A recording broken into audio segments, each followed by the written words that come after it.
Hello, teachers. I hope you know that the reason for me to write Succeeding at the Piano, Piano Success, and all of the books in the pianist curriculum is so that students learn how to play the piano with a healthy, body-friendly technique in a joy-filled way, and they also learn how to play with utmost beautiful musicality and excellent technique. So I am sure that this is the method that does it for your students. And I take you through this method and all of its technique and all of its musicality in a very simple manner in which the students can reinforce all of this at every step of the way. And then we get to a sonatina, like this Frank Lynes Sonatina in C major, Opus 39, number 1, where we can utilize the physical gestures and touch releases the students have learned all throughout using Succeeding at the Piano or Piano Success. So this is from Sonatina's book 4, and I'm going to play the beginning part of this piece for you, and I'm going to play it with an average student in mind. This is what they would sound like.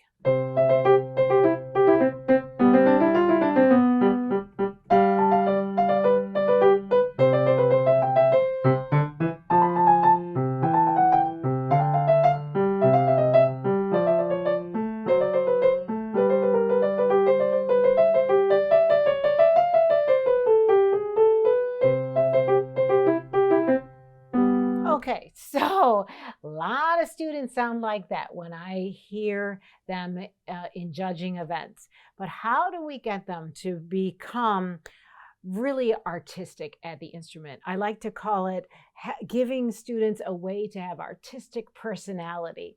So here are some fundamental physical gestures students should use, and they've learned when they are using Succeeding at the Piano in order to play this piece with more artistic personality. First of all, the staccato notes at the ends of all these broken triads could be kickoffs instead of basic dumpy little staccatos that don't sound very good.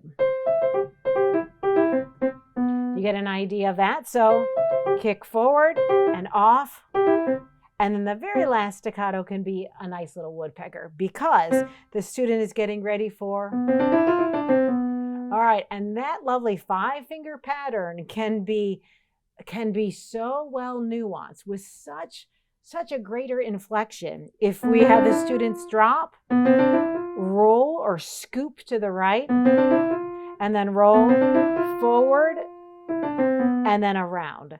So I think of it as a smiley face. So the smile on the smiley face goes to the right, and then that's the top of, and when the student goes around to the left, it's like the top of the smiley face head.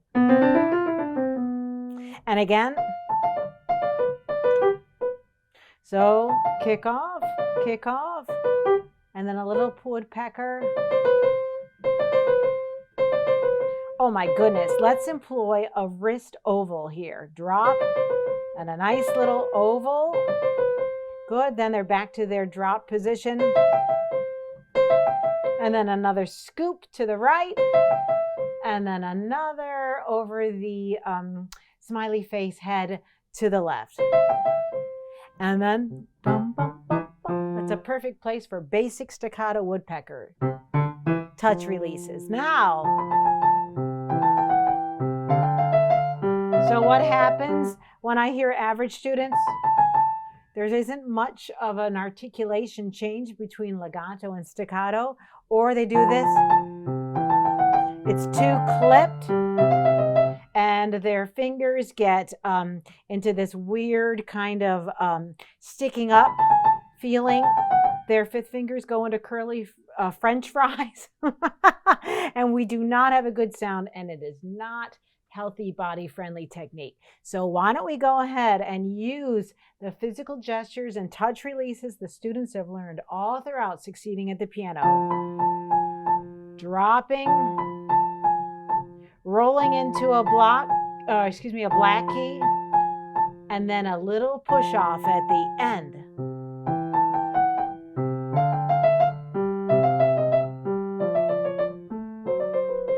feels so good. And we can ask our students, how does it feel in the body? What does it sound like? How does it sound differently than what you played before?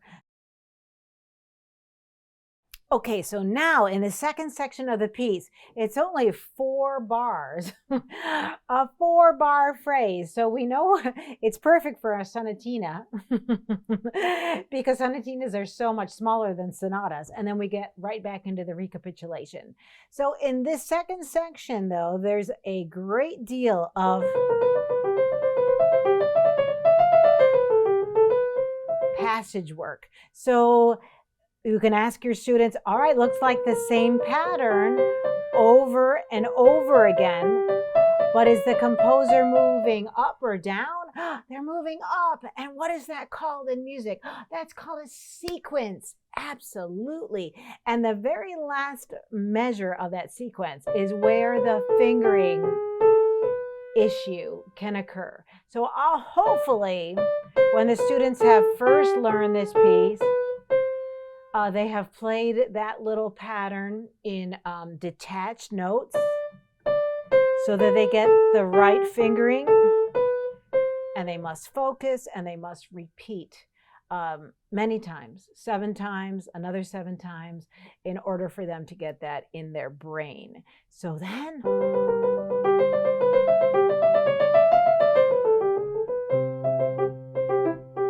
so here we have those kickoffs.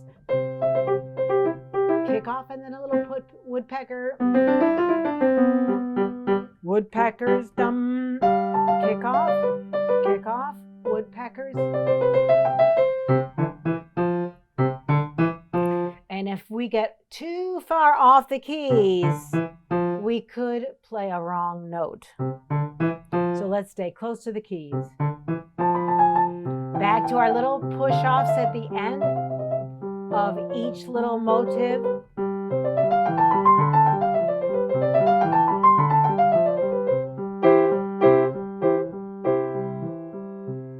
So it's completely under your thoughts with your student. You can talk about how should we end this little sonatina movement. We could start it louder and then get more quiet. We could go the opposite way. Let's see.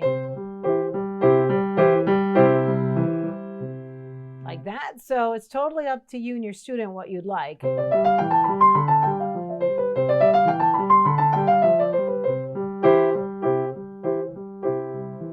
I'll play it the other way.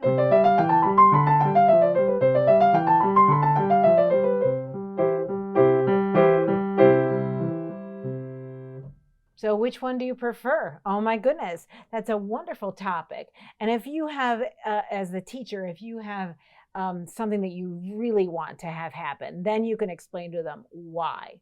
So for example, I think I kind of like this piece, not withering away into a diminuendo. I kind of like for it to end strongly. So 1, 2, 3, 4, 1, 2, 3, 4. So I might say, well, I think that since the piece started more quietly and there really wasn't any part of it that had a big climax, why don't we just really feel like the piece is going to the end in a nice, powerful gesture? But you could think of another way to explain it as well, and it would be perfectly fine.